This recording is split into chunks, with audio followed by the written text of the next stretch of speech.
Without further ado, I am extremely grateful to have Dr. Tally Largent-Milnes with us today. I'm not going to totally steal her thunder, but I will tell you one thing I know and appreciate about her is she is 100% U of A. So she was an undergrad here in biochem and molecular and cellular biology.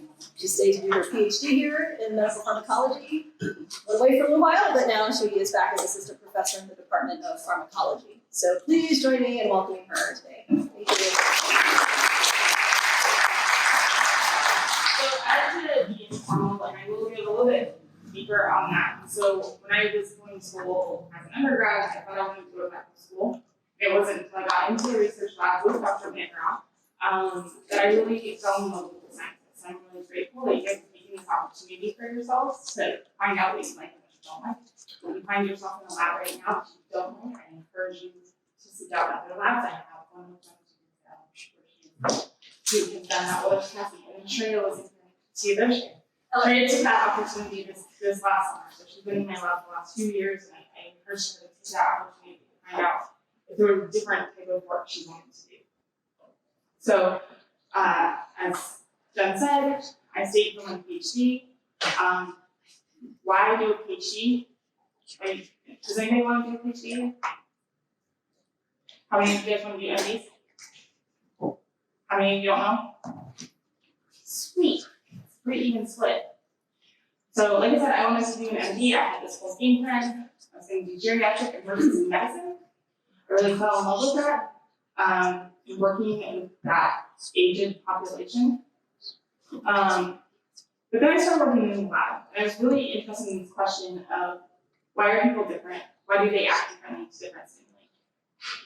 And in that time, as an undergrad, I really realized these really important things. One, I just don't want to be sick all the time. And if I was going to be a physician, I was going to be interacting with sick people. Right? So if you don't like sick people and you don't want to be sick, then you probably shouldn't be a doctor. Cool. I found that I really wanted to know things that I would really deep detail, right? So, which is really what the PhD afforded me, as compared to medical school. I had a unique opportunity during my PhD here at the UA. I actually took my classes for my PhD side by side medical students. So we all sat in the same lecture, we all had the same lectures, and we had very similar exams, but they were a little bit different. And so I was able to say, okay, I get this holistic point of view. I really appreciate the holistic point of view, but I want to know these details. And then the third thing was really a practical thing. And I knew that I wanted to teach. I knew that I liked one-on-one and small-group interactions.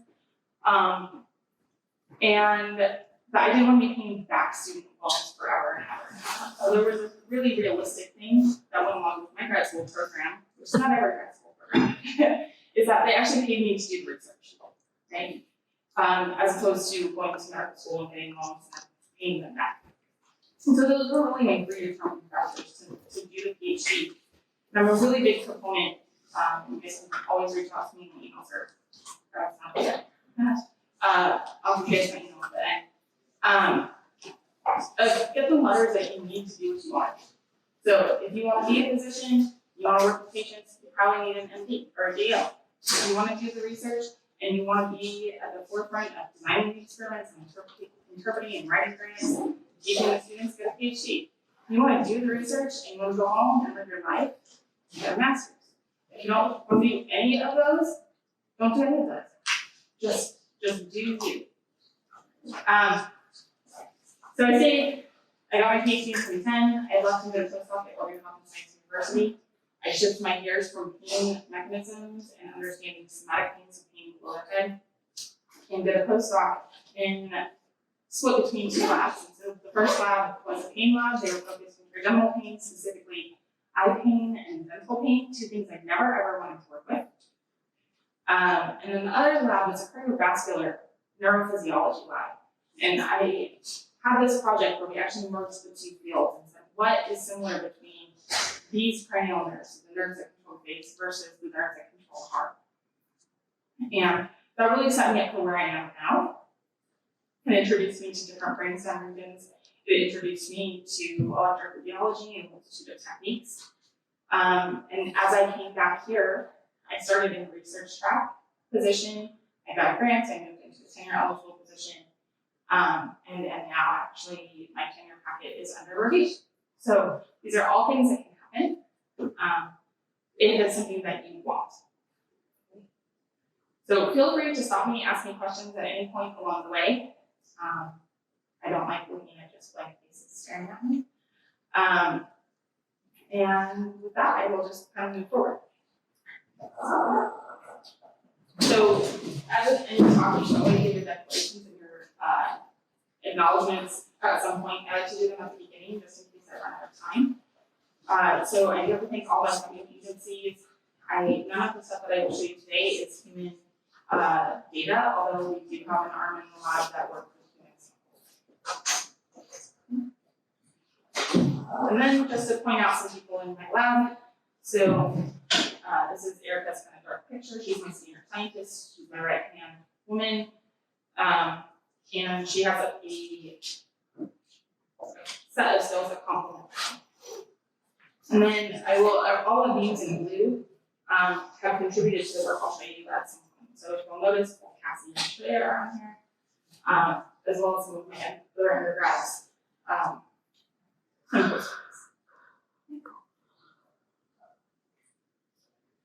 So what is my lab do?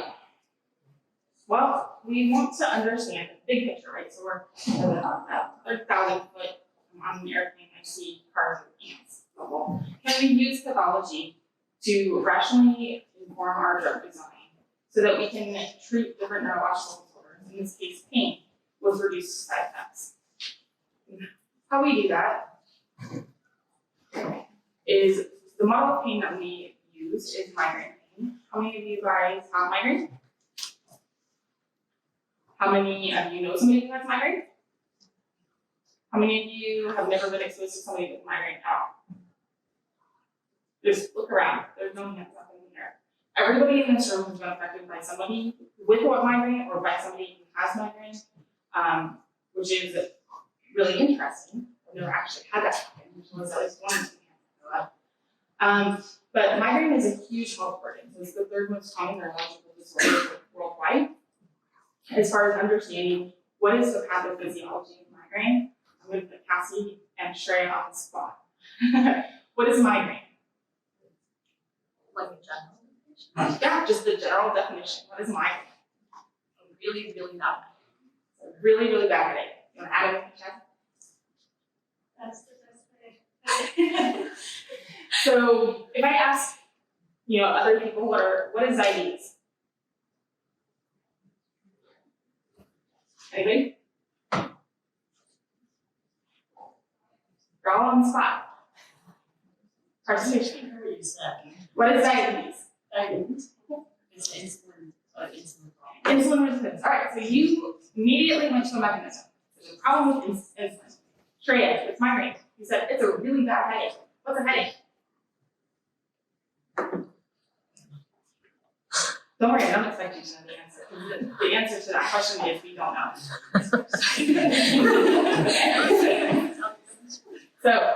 So that's really why we use migraine is in terms of pain and chronic pain, it's this huge epidemiological issue.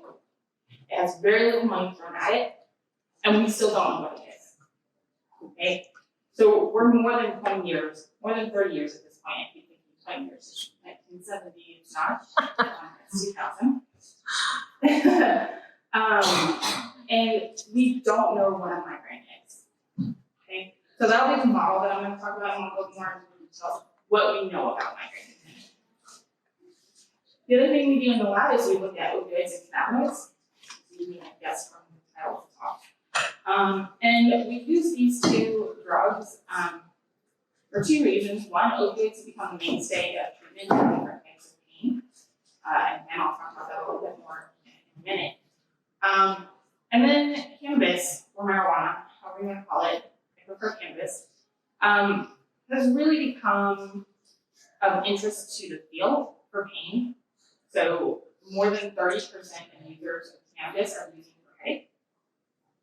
And that is the largest percentage of patient use reported for cannabis. Okay. The other reason we study that is that our bodies make our own endogenous cannabinoids. So we'll get to that in a minute. And then the third arm of the lab, and this is really kind of central to all arms of the lab. The other part of the lab looks at the blood-brain barrier and then our vascular unit. So your brain has over 600 kilometers of blood vessels at any given point. Most of those are these microvessels that are feeding the neurons, the astrocytes, the microglia, parasites, pick your cell type, they're feeding it. They're also dictating your behavior, right? And when we look at those of you who want to be clinicians, you might be familiar with MRI or cerebral blood flow changes. Those changes are really being mediated by this blood-brain barrier. In terms of pharmacology, this is really the major obstacle that we have to get through to treat neurological disorders. Okay. And this is a physical as well as a chemical barrier. All right. So there are 4 pains up here, but when I say chronic pain, what does that mean to anybody? Pain that never goes away. Pain that never goes away. Okay. Anybody else? So there's a difference between acute pain and chronic pain. Chronic pain is where there's a neurological issue involved. Acute pain is just like inflammation. Okay. So for everybody in the room, acute pain is more like inflammation. Chronic pain really involves a neurological change. Anything else?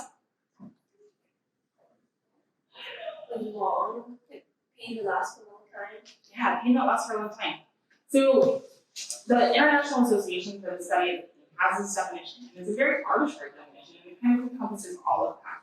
And so chronic pain is any pain that persists for 3 months or 12 weeks, past beyond the initial insult, or past the point of normal healing, right?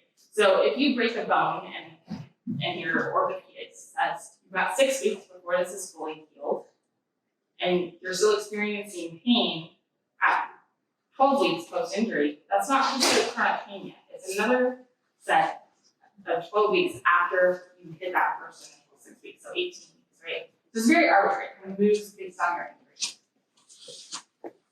And you're right, it does have this acute component where you typically have an insult, and then you have a recovery period, and we consider chronic pain to be maladaptive. So acute pain serves a purpose, right?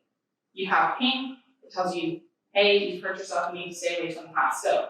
If you go back even further, you're running from the lion, you trip over a roof, you break your leg, you keep running, right? You don't feel that acute pain until later when the lion is no longer there, right? And so now you can rest and recover and protect yourself.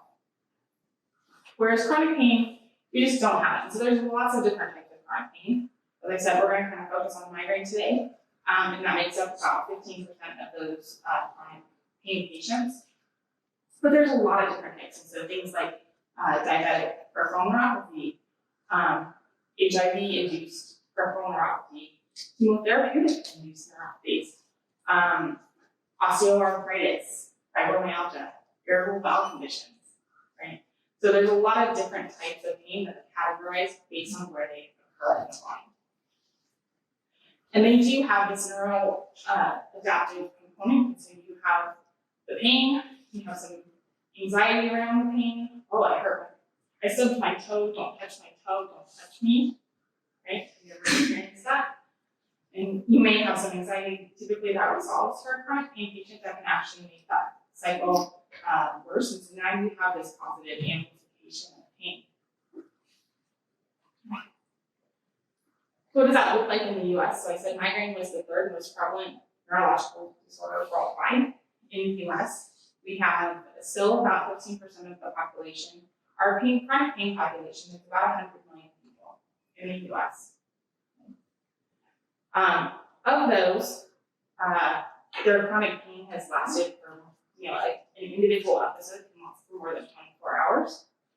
And they have to miss a lot of work, right? Ultimately, that's a societal cost of about $1 per week per patient. For many patients, it's much more than that. So how do you treat chronic pain? You guys know about it. It's hard to treat. It's hard to treat. Now, anything else?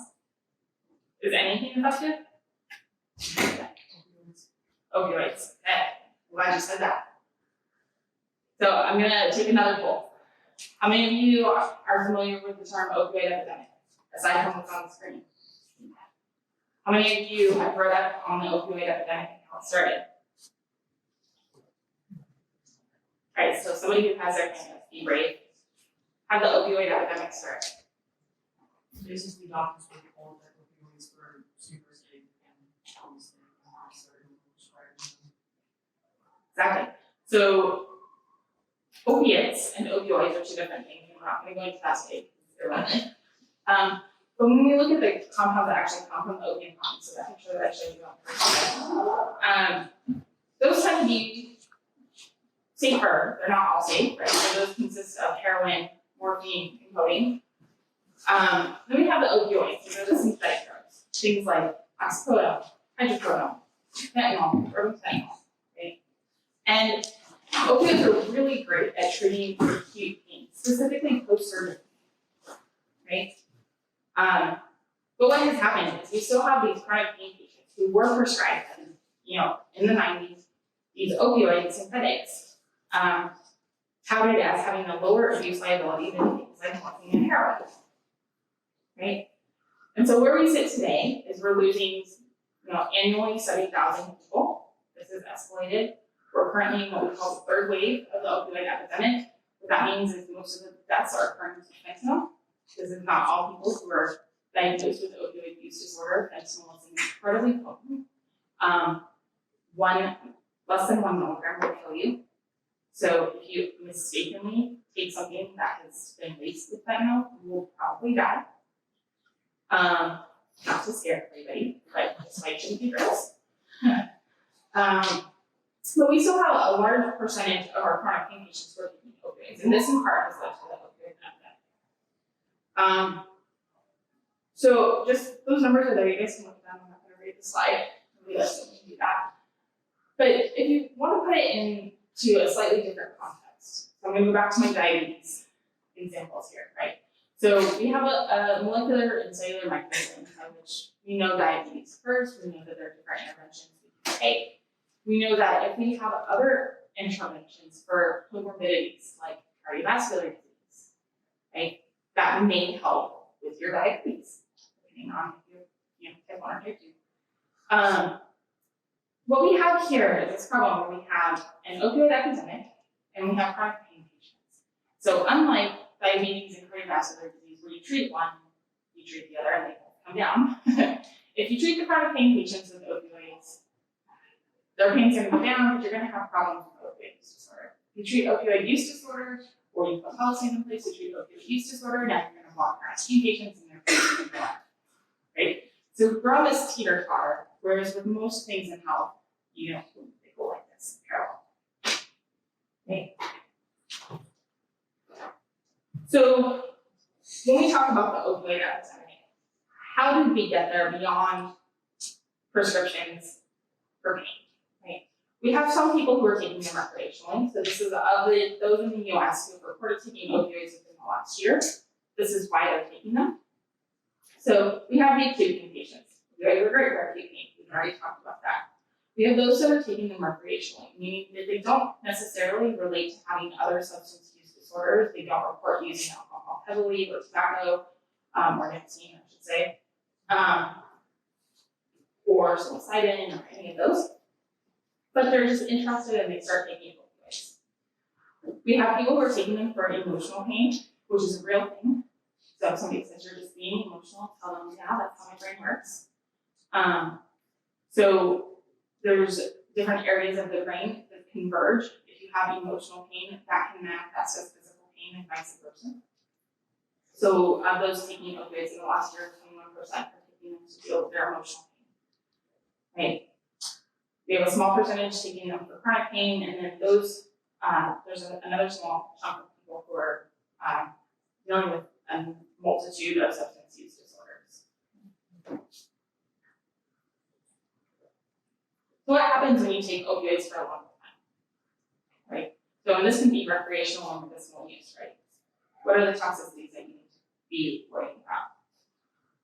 So the most common and one that does not develop tolerance, meaning the more drug you take, the worse this is going to get, is constipation.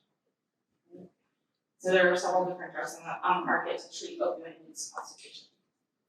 But we're typically looking at things like antitussives.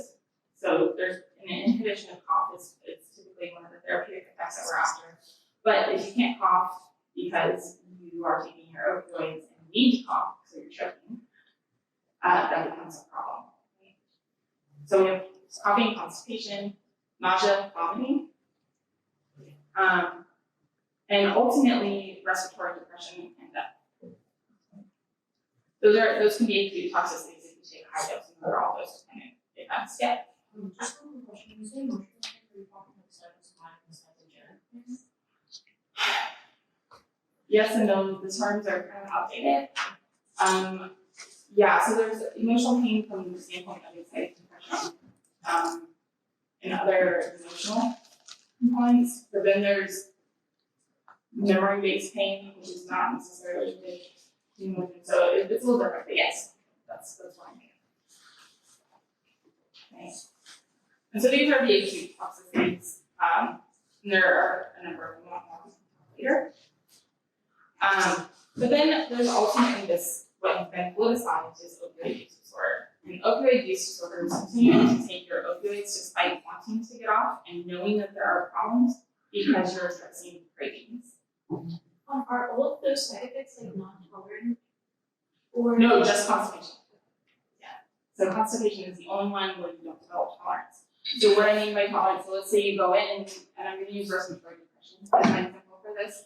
So if you have opioids in your system and you continue to take them, let's say you're using them to prevent withdrawal symptoms. If you don't take your opioids, you have these physical manifestations where you start sweating, you get the shakes, and it's really uncomfortable, you just don't like it.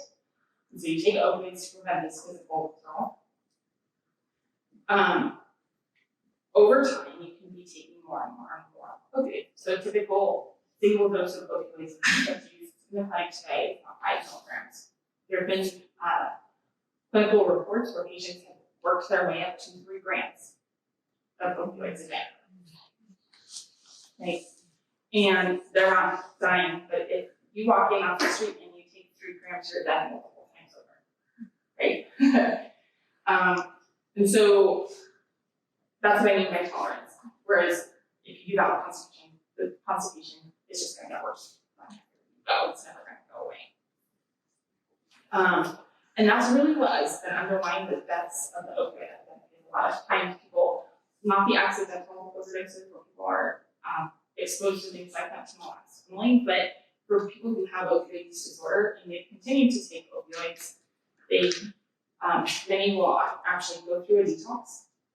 They'll be great for a long period of time. It will have a stressor. That stressor will lead them to then take opioids. They start where they left off, and now they're no longer tolerant. Right? And so that's, again, really where we're kind of at, is trying to balance these two. Let's see how to fix this, right? And that's really where my work kind of picks up, is how do we fix this?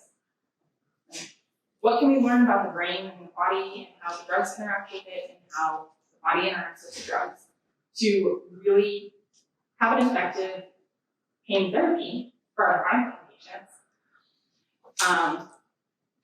that doesn't carry the risk liability of current options. And that's where cannabis comes in. All right, so I'm really excited to cannabis. So tell me about cannabis. Okay, what is cannabis?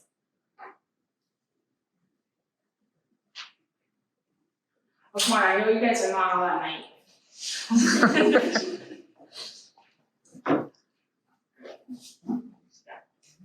Cannabis was first demonized in the 1920s when they released the movie Reefer Madness.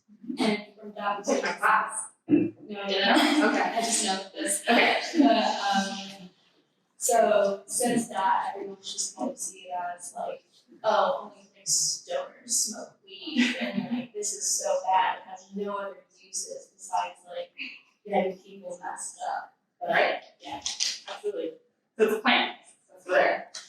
The cannabis is a plant. There's multiple different types of cannabis.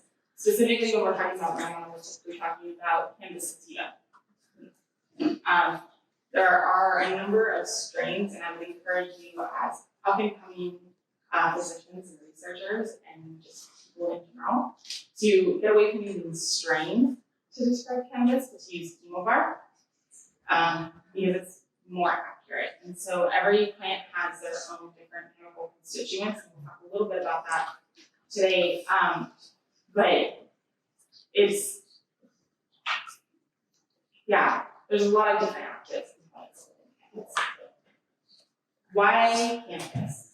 Right? So there's a lot of people using cannabis. As I said, many are using for headache, but they are using for a number of other comorbidities that overlap with headache, in particular migraine. And this is data that was collected as part of a collaboration with this company. So keeping in mind your sources, this is a company.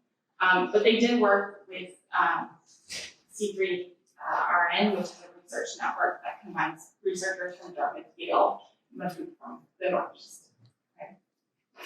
And so we can see that in states, in particular, Massachusetts, these numbers are aligned with the national averages. So we see that people are using cannabis for chronic pain, their comorbidities, but they're also not necessarily actively trying to get off of medication, but they're getting off of other medications. Okay? In particular, opioids. So, and I'm going to just kind of insert anecdotally. I have a family member. They want off of opioids. They have chronic pain. They're now using cannabis. Okay? In a matter of a month, they were off their opioids completely. And so it can be very effective for some people to get off of their opioids. But what about the patient populations that are also taking opioids while taking their cannabis? Okay. So there are two kind of questions we're going to get at. Where in your body does cannabis work? So what are the main components of cannabis? THC. THC. Anything else? CBD. Awesome. Okay. So when we talk about cannabinoids, we're talking specifically about compounds that come from cannabis. So phytocannabinoids. Okay. THC and CBD are two phytocannabinoids. But your body makes their own cannabinoids. And so unlike these terpene-like and terpenoid structures of THC and CBD, as well as other terpenes, your body uses the lipids, anandamide and 2-arachidonic acid. So these are things that are found in every cell membrane that are being made from those phospholipids. And those are the ligands for the cannabinoid receptors. And these cannabinoid receptors are spread throughout the body. So you have two major receptors that we talk about. So they're both G protein coupled receptors. They're both coupled to G alpha I, so the inhibitory pathways. Upon activation in the nervous system, so CD1, look here, CD1 is expressed on the presynaptic terminal. And activation of this receptor by anandamide and 2-arachidonic acid will inhibit neurotransmitter release. So this is a little different for some of you who may have a neuroscience background or who may be interested in neuroscience. The endocannabinoid system is a neuromodulatory system. It's a retrograde neurotransmitter. So it's actually made on the postsynaptic side to serve as a negative feedback loop to the presynaptic terminal. And they're made on demand. CB1 receptors are the most dominant G protein coupled receptors throughout the nervous system and really throughout the body. And their counterpart, CB2, is preferentially expressed on the immune system. So when you think of the immune system, the peripheral immune system, you think of specialized cells like osteoclasts and bone. You think of the central nervous system immune cells, the microglia and astrocytes, as well as in some cases the endothelium, those are the blood-brain barrier component type into my lab. And so they're expressed on these parasites as well as the astrocytes and the endothelial cells themselves. Okay, so everybody in the room has been impacted by migraine. Said migraine is a really bad headache, right? But it's much more than that, actually. Every migraine is an episode. An episode can last anywhere from 4 to 72 hours. There's a prodrome where people feel off. So I'll give you my own experience. So I have migraine. I feel pretty crappy for a couple hours before I know that my headache is going to start. I fall into a subset of patients who have aura. So the prodrome is where you kind of feel off, tired, a little irritable. Some of us have aura. Aura is typified by having losses within the visual field. So most frequently, people lose their peripheral vision, they'll see spots and lights, or they'll see lines across the whole visual field. From my own experience, I actually lose the lower half, so you all look like floating bodies. You can also have different types of hallucinations. Most frequently, those are sound. So you might have some tinnitus, or you might hear other things. There's another subset, like the olfactory. So for me, I have an olfactory hallucination where I smell a house burn. So it smells like house fire everywhere I go. It's really weird. So that aura phase has a physiological correlate called cortical spreading depression. And cortical spreading depression is associated not only with migraine, but with traumatic brain injury, epilepsy, and that's like a neurological disorder, it happens. For individual migraine patients, you have a different set of triggers. So if you are female, you are 3 times more likely to have migraine than your male counterparts. And that happens at puberty and goes away at menopause. So then it comes back to a 1-to-1 ratio. A number of different triggers include changes in the environment, barometric pressure, things like food, cheese syndrome is a frequently discussed one, bright lights, different types of medications, sounds, and triggers. And what brings them together, so we talk migraine, introduce endocannabinoids. Most of these stimuli are the same stimuli that increase endocannabinoid levels within the body. So again, if you understand that the endocannabinoid system is a feedback loop to shut things off, and the same stimuli, that makes sense, right? The endocannabinoids are restoring this homeostatic state, so you don't have migraine. Or anything. So one of the first questions that we asked in the lab was, knowing that there's a sex difference in the clinical presentation of migraine, do we see a difference within the brainstem, specifically this region called the periaqueductal gray? And I'll explain why we have these other regions in a minute. Do we see sex differences in the endocannabinoid lipid levels in these regions? And sure enough, we do. We see that in the periaqueductal gray, there's a statistical difference in both endocannabinoid levels. I'm going to focus most of this talk on 2AG, and I know I only have a few minutes, so I'm not going to go too far. But 2AG is the most abundant of the two, so it's 200-fold higher levels than that anandamide in the brain. But it's not as well studied. So the V1M cortex is where we induce cortical spreading depression. This is the visual cortex and it correlates to that aura phase. The VC is the trigeminal nucleus caudalis. This area is the point of integration from the brainstem from the nerves that are going to your head that actually give you that location of where your pain is. And that's the TG. So we looked at the lipid levels, we looked at the protein levels using immunohistochemistry. And then we looked in the clinical literature. And the clinical literature suggested that migraine patients, including those who have medication overuse, one of the things that I didn't really talk about is medications for migraine, but whatever, is that they have lower circulating levels of these endocannabinoid lipids throughout the plasma as well as their CSF, so within the brain itself. Right? And so these patients can't have their negative feedback activated. And the same was seen in these other sort of functional pain disorders, which includes migraine, irritable bowel syndrome, and fibromyalgia. So these are episodes that come on, there's no known trigger that is consistent, right? There's no injury per se that you can pinpoint, like, this is why I have headache today. Okay. So migraine is treated with a variety of things, and I'm going to go through this real quick. So usually NSAIDs, sometimes opioids, although they shouldn't be used. Most patients receive something like triptans, sumatriptan, naratriptan. These are great drugs, but they are contraindicated in cardiovascular patients, and they are also limited on the number of doses you can take per month due to the risk of cerebral syndrome. And then there are the chronic patients who have more than 15 headache days per month. So you go back to what is a migraine, an episode that can last 4 to 72 hours. Okay. So we have new drugs that have become available, these GPAMs. And then a lot of people turn to non-pharmaceutical interventions, right? So green light therapy, acupuncture, acupressure, EEG, exercise, a dark room, etc. Just in the last few minutes, I'll wrap this up with the first part of the story. Is that we wanted to know if the clinical population, knowing that females have lower levels of 2-HT in our preclinical population, what happened in those same models relative to the clinical reports that they have lower circulating levels of 2-HT. And so we used a model of medication overuse headache.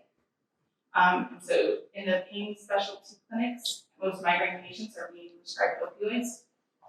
In a neurology setting, they're being prescribed triptans. Both of these drugs are known to lead to medication overuse headache.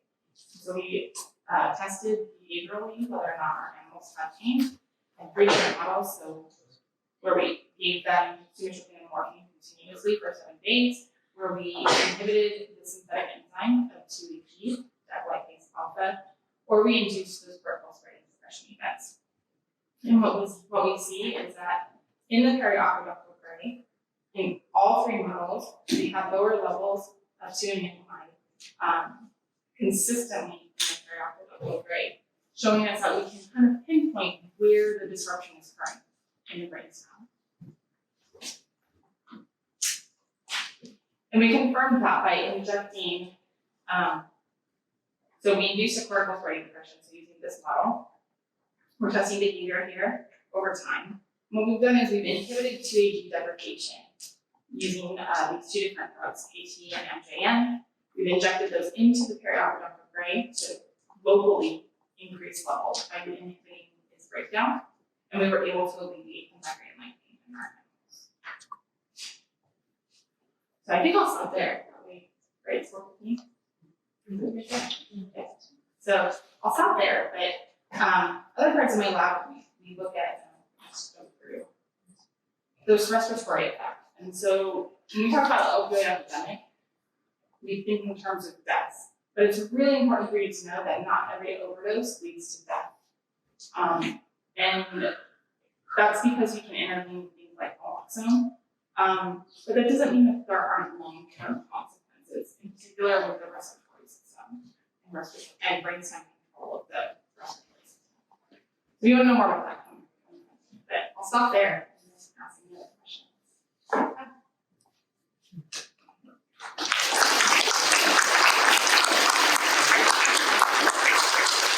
You guys have 4 minutes to ask questions. So do you believe that any sort of population could be excluded from using cannabis as a treatment for migraine or any sort of chronic pain due to the stigma of cannabis itself? I'm going to rephrase what I think I heard.